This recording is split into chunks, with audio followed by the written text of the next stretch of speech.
Hey guys, it is a brisk January morning. It was minus 15 Fahrenheit or minus 26 Celsius this morning. A friend of mine has an Outlander XT from BRP that he uses for plowing snow, and he would really like to have heated hand grips. Follow along while we figure out how to make these work. Thanks for watching. What we have here is the Genuine BRP Accessories heated hand grip kit. Now they certainly don't give these away for free. This is $340 Canadian for the kit, but it is designed to work with this machine. And as we've found with the other BRP accessories that I've installed on both my machine and my friends, they go on really well and they work well. So you kind of, you get what you pay for. Let's crack this kit open.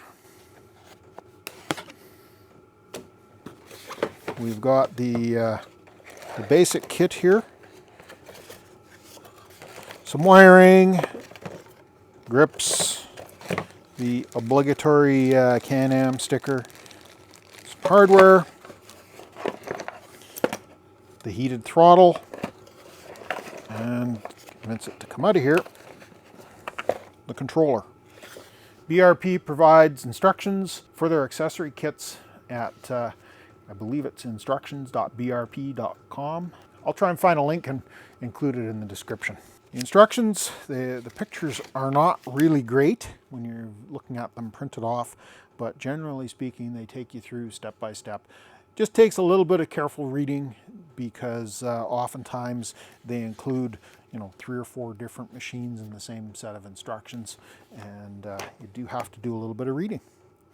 Let's get things kind of staged up here, grab some tools, and we'll get started taking things apart.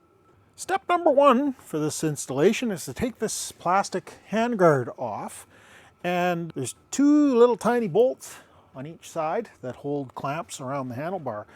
And while just about every other screw on this machine is going to be metric, believe it or not, this is a 7/32. Maybe there's an equivalent metric we could use, but I tried several of the smaller metric ones that I have and nothing seemed to fit. You're going to be careful not to lose the screw down into the plastics. We've got a magnetic tool tray, but unfortunately stainless screws aren't going to stick to it. Just have to be careful.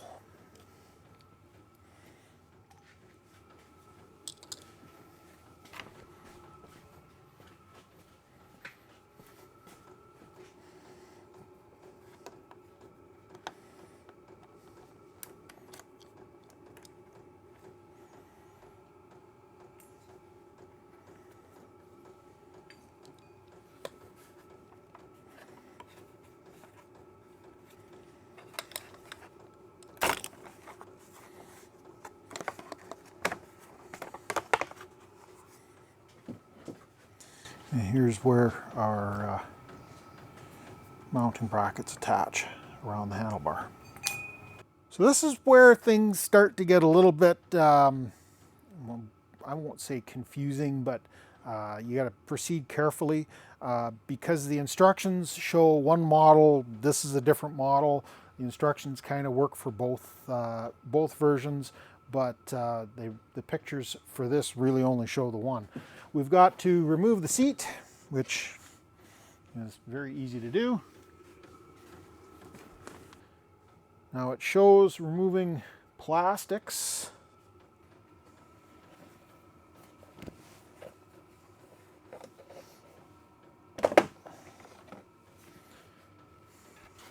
It does show removing the sides here, but we're going to hold off on that until we see exactly what we have to do.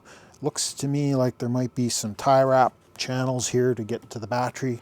We'll see what the instructions tell us to do when we get to that stage. Ensure the ignition key is off, which it is. This is a little odd, and I think I'm going to disconnect the ground just to be on the safe side. Usually when you're working on electrical stuff on any piece of equipment, one of the first steps is they tell you to disconnect the battery. For some reason, this machine doesn't do that. I suspect it's because mostly this is all plug and play. This is the controller, and you can see it's all you know, nice connectors that just plug in, you know, liquid tight connectors. There's really minimal risk in shorting something out by hooking this sort of thing up. But I have a Phillips screwdriver, we have a battery, we may as well disconnect it.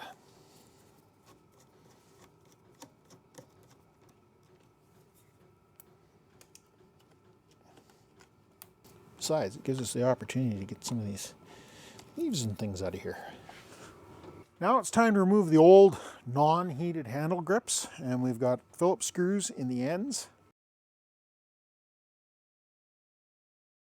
These grips are glued in place though, so we're going to have to cut them off of there carefully. And I guess this is the officially the point of no return.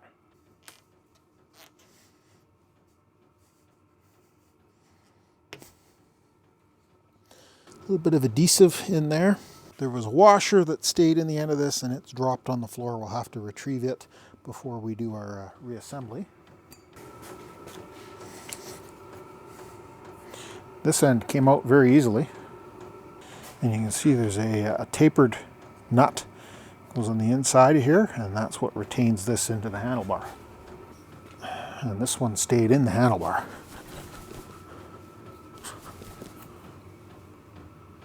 Point of no return. We cut them off. I get a nod from the owner of the machine, so yeah, we'll proceed. Okay, it does say to do this very carefully so that we don't cut or don't scrape into the handlebar underneath.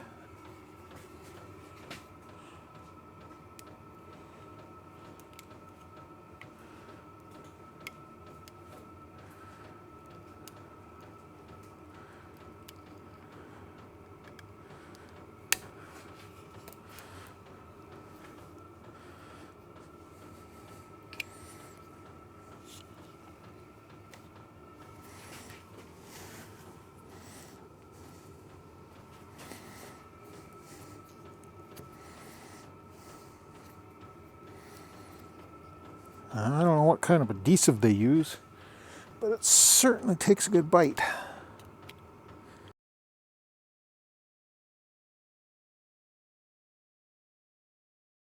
Well, that's going to take a little while to skin back. I won't make you guys watch me do that. I'll bring you back when we've got the two handle grips peeled off of here.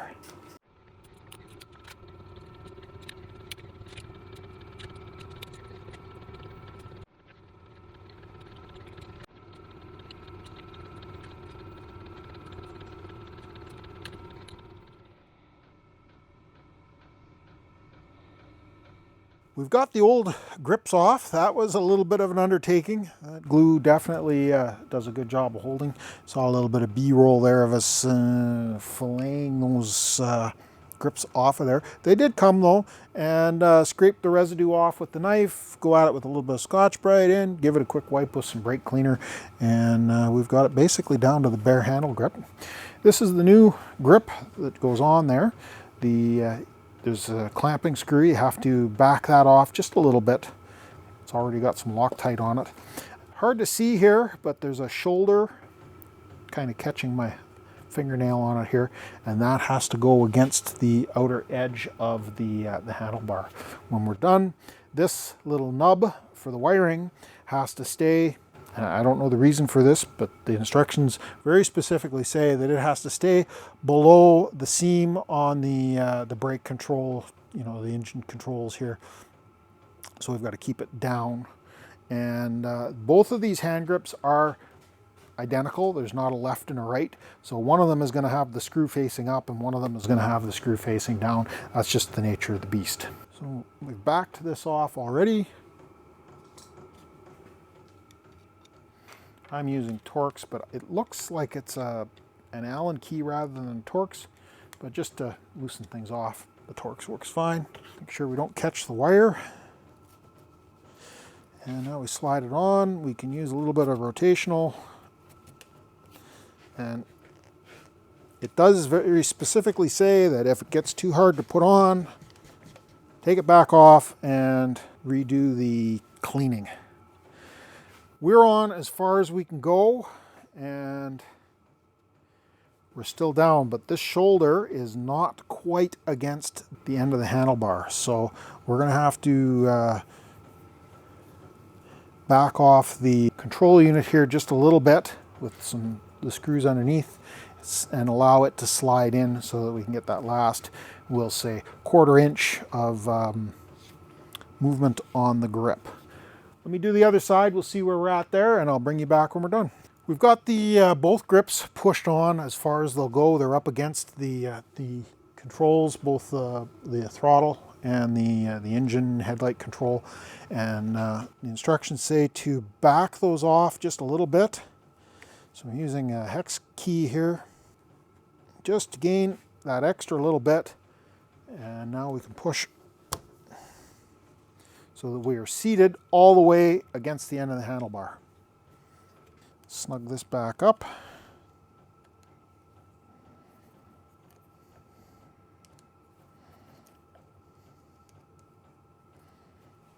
And we do the same thing over on this end. We've got both hand grips pushed in all the way. We've got the controls snug back up. We haven't tightened up the collar that locks the handle grip to the handlebar yet. They go into a fair amount of detail in the instructions about where this bump and thus the wire is supposed to be. Over here on the left hand side it says the top of the corner has to be below the seam on this controller here. On the other side it says it has to be above. And while it doesn't specifically say, I'm pretty sure that has to do with wire routing. You know, you're going to keep this down and behind, get it in with the winch wiring, etc. And over here on this side, we don't want the wiring to get in around where the throttle is. So likely it's going to have to come up over the top. I haven't got to that part yet. That's coming up. We'll see where we get to when we get there. The next step is routing the wires down to the steering column.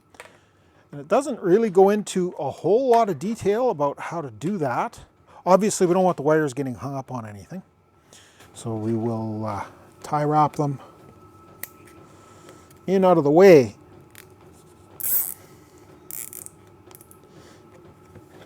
Now we need to nip them off, and we've got flush cutters here. You'll notice that there's no bevel on the back side of these, so that when you nip them off, they cut off flush.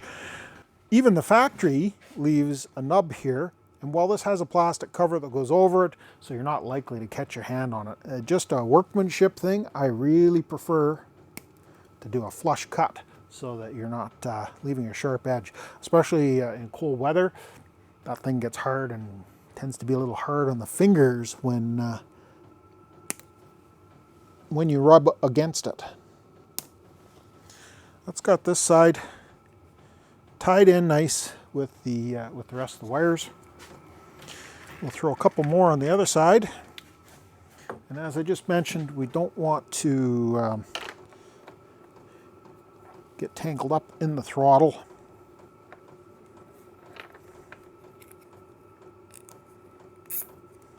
Now it does specifically say to strap these down, but I think we're going to hold off doing this side because we've still got to add the heated throttle, and its wire is going to have to run down there as well. Likewise, if I need to take this tie wrap off, I can stick a screwdriver in, or just go and grab another one out of my bin where I've got several hundred of them. They do give you 6 or 8 tie wraps for doing this, so check this other factory tie wrap, make sure that it's trimmed off neatly. All of those look good. Next step, we snug down the locking collar.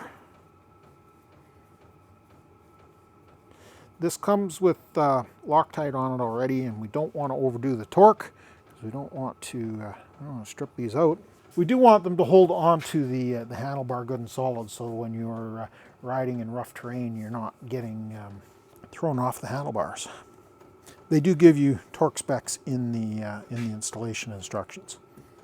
Next step is to reinstall the caps. We've got our missing washer back on the screw. We'll start them into the tapered plug. They are a split assembly, so if you don't have them snugged up, they just pop open. So you've got to start them into the plug. So the plug is holding some tension on the back side, holding the cone together.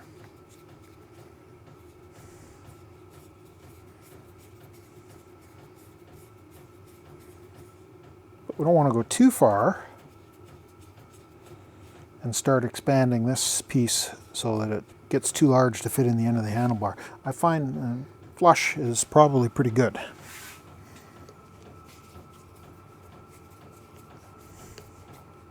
Don't over tighten it, it's just plastic thread.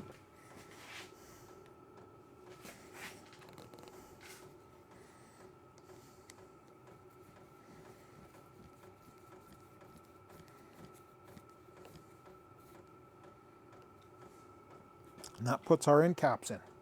To install the heated throttle, we have to, as I suspected, split this controller back apart.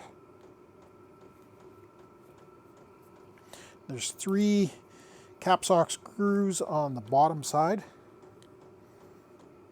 Technically bolts, I guess you could say. And on the bottom of the throttle assembly here, there's a rubber cap. Looks like it's got some grease on it. And we gotta get that out of the way.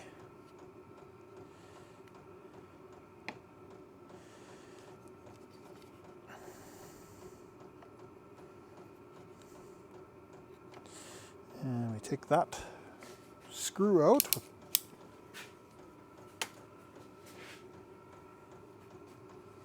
Take the Phillips machine screw out of here, and I'm guessing it's got some Loctite on it.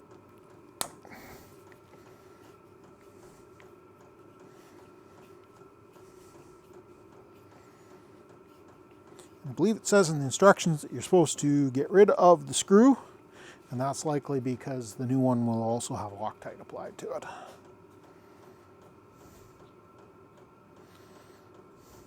But keep the washer.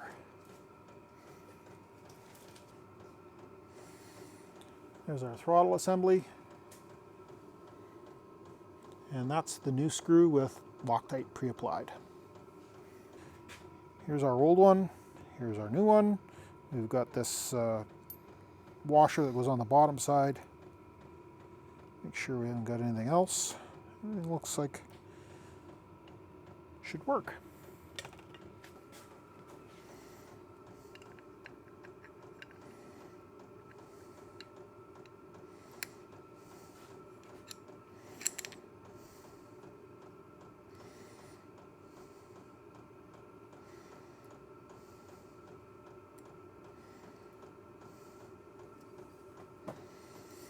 A spring that is full of, I'm guessing, a dielectric grease. It's all over the place. Move the washer over to the new screw and install.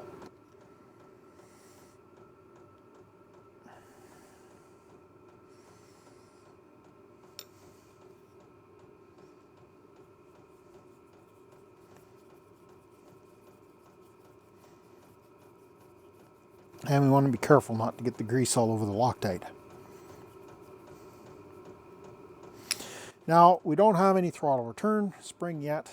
The spring is under here, and we'll have to, let me grab a pick, and we'll hook that around the throttle arm. We take an O-ring pick underneath and catch.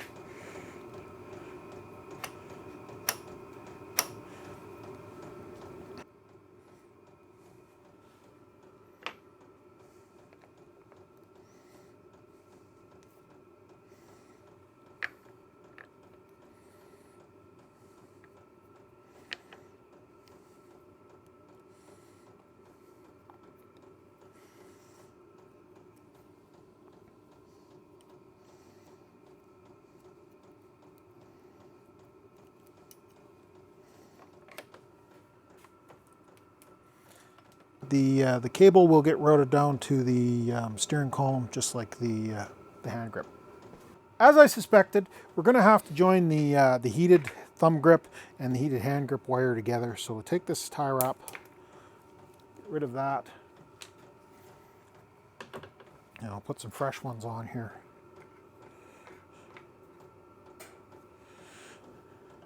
We want to make sure that there's enough of a service loop in the heated thumb grip wire. As you can see, if I hold it tight, it pulls on the wires, so we don't want it to do that. We want the throttle to be able to move freely.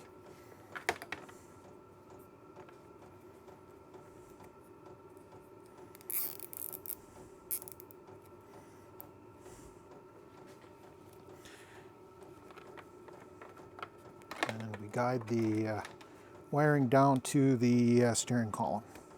Use the flush cutters and no sharp edge. Now it's time to put the control unit on. This is the control unit. We've got our throttle and we've got our heated grips. There's 4 stages. Basically, there's no up or down. It's just on, you know, one momentary switch, and it will count through your modes and then go back to off again. It attaches with a tie wrap and a bolt into the mirror mount on this side, but because we moved the engine controls in slightly, we're going to have to move the brake in slightly as well.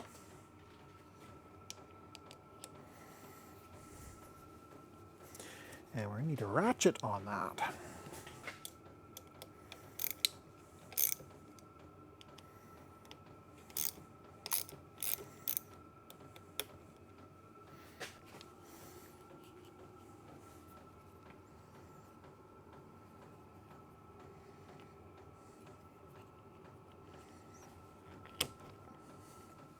A little bit sticky.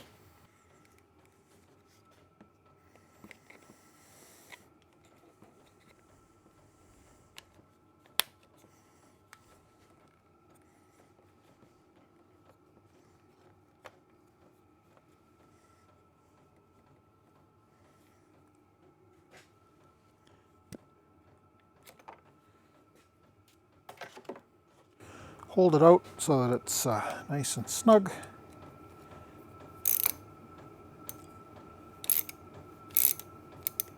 And then we'll tighten the clamp bolts back up.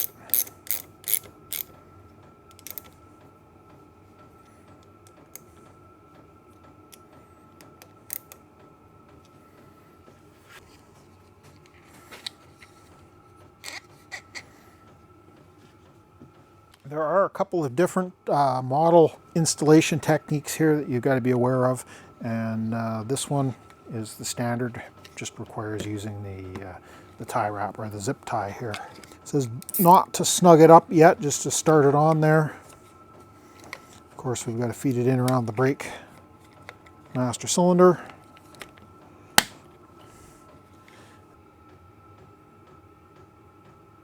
I'm guessing this is an M8 bolt that goes into the mirror mount. If you were using a rear view mirror, obviously you'd use the mirror. A little bit of confusion. This plate comes with the kit. They call it a control plate. They don't say what it's for, other than it can go on here, on the top, just like that.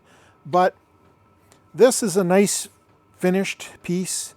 The washer that I dropped on the floor, the washer fits down into this indent, not enough that we could then put the plate on top and put the screw in. It doesn't really say what that plate is for. It doesn't seem to be, you know, supremely necessary. We are going to leave it off because I think it will cause more problems.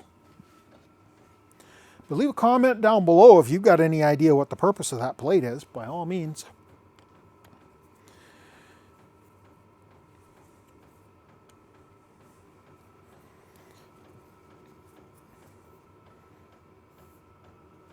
We don't want to over snug that and break the plastic. And now we route our cables down the steering column with the rest of them. Now it's time to hook everything up. A couple of tricky things here. The 3 wires that come in off of the heated devices have some color coding on them. You'll notice that there's 2 red and black and 1 orange and black. And if we come over to this harness assembly, we've got 2 red and white and 1 orange and white. So they clip together.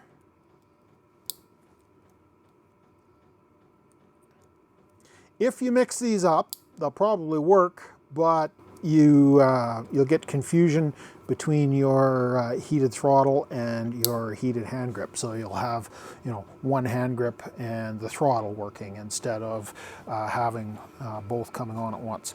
We've taken the 4 screws out of the console here. That comes off. The console just unclips. And the surround pops off. Feed the console through.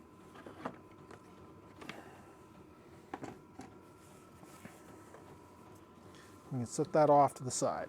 Where the 12-volt connector is just right down below the air intake. So pull this screw out.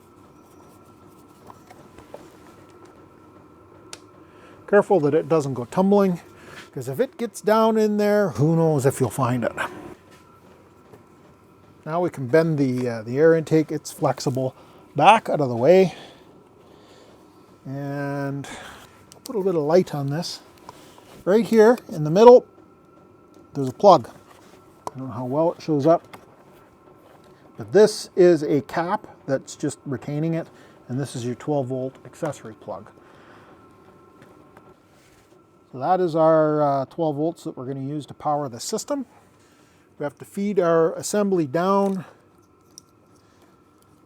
under this plastic cover.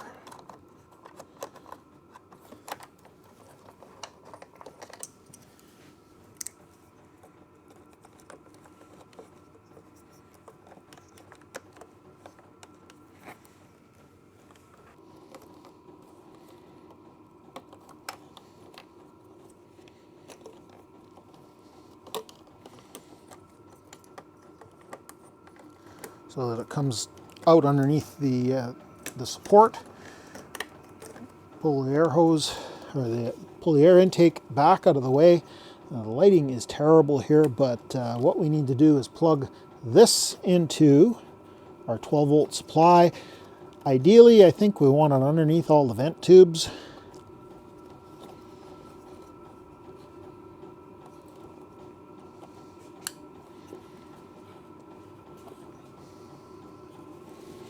And I know that you guys can't see, because I can't really see. I'm doing it by feel. We are plugged in. Now we've got our, we've got one more plug here.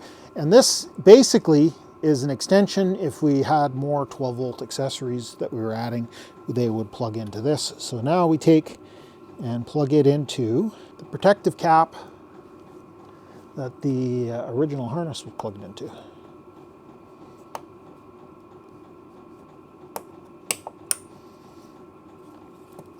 Tuck everything down out of the way, and we reinstall the air tube. One little problem that we had, we've got the one of these screws got away from us, went down inside. We're hoping when we get the machine moved, we'll be able to find that. If not, we've got some more you know, leftover screws and whatnot from other BRP installations, and I think we've got screws that are exactly the same as that we can put in. Not a problem, but when you're taking this bezel off, be very careful, as the screws very easily go down into the mechanism below and are difficult to find. We've got our handlebar protector that we need to put on, but first, before we do that, it didn't specifically tell us to snug up the tie wrap on the heater control and trim the cable, but that is basically the next thing that we've got to do. And this is going to be a bit tricky to get in under here with the snips so that we don't leave a sharp edge, because this is someplace that you could conceivably catch your hand.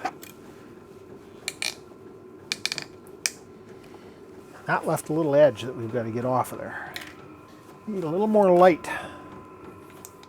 This is probably going to wash you guys out, but at least I'll be able to see what I'm doing.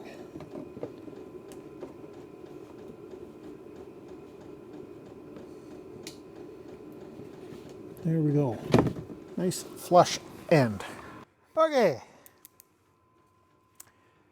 We did a little bit of struggling with this, and we figured something out.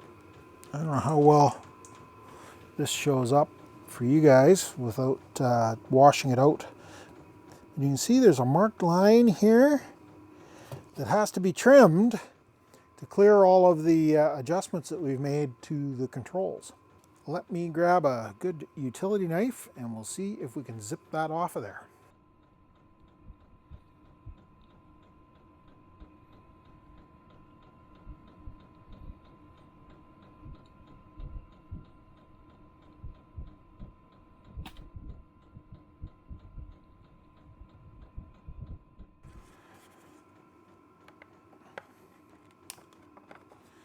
Kind of goes back to my rule of thumb when you're installing these BRP accessories. If you hit a stumbling block where you're really struggling with something, chances are you've made a mistake. Review the instructions and you'll find a way through. That certainly seems to fit a lot better.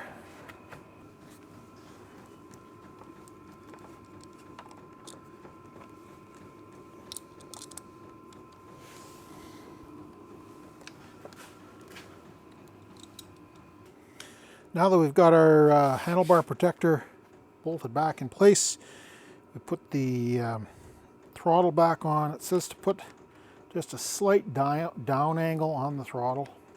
And make sure that our wires are well out of the way, not going to get hung up on anything. And I think that's got us operational there. We've got our battery hooked back up. Put the seat back on.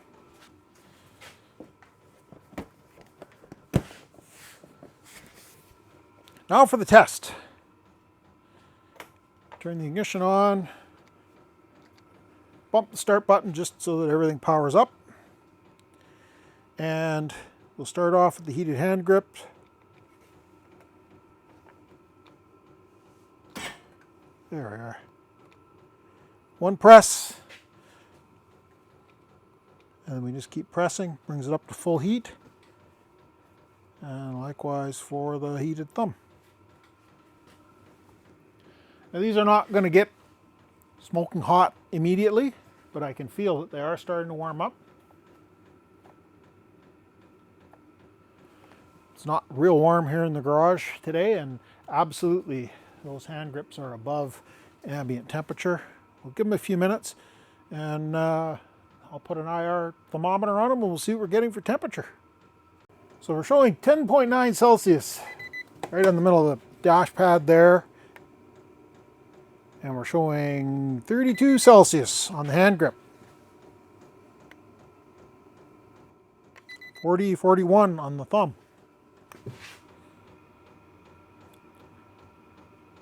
And 36 on the left hand. That's set to high and it's probably been on for 5 minutes. Now for another test, we'll turn the ignition off. Turn the ignition back on. And the heated hand grips and throttle go back to 0. As soon as you power them up though, they come back on full. Seems to be a little bit of brains in there. That will definitely make plowing snow much nicer, or operating in the winter conditions that we're having these days nicer, even with gloves on. Makes a big difference having heated hand grips. I think we're going to call that a success. Everything seems to be working fine. Thanks a lot for stopping by. Appreciate you taking the time to watch the video. If you got this far in the video, give me one of those thumbs up. Maybe consider subscribing, ring that bell icon, and we'll catch you guys in the next mess. Thanks for watching.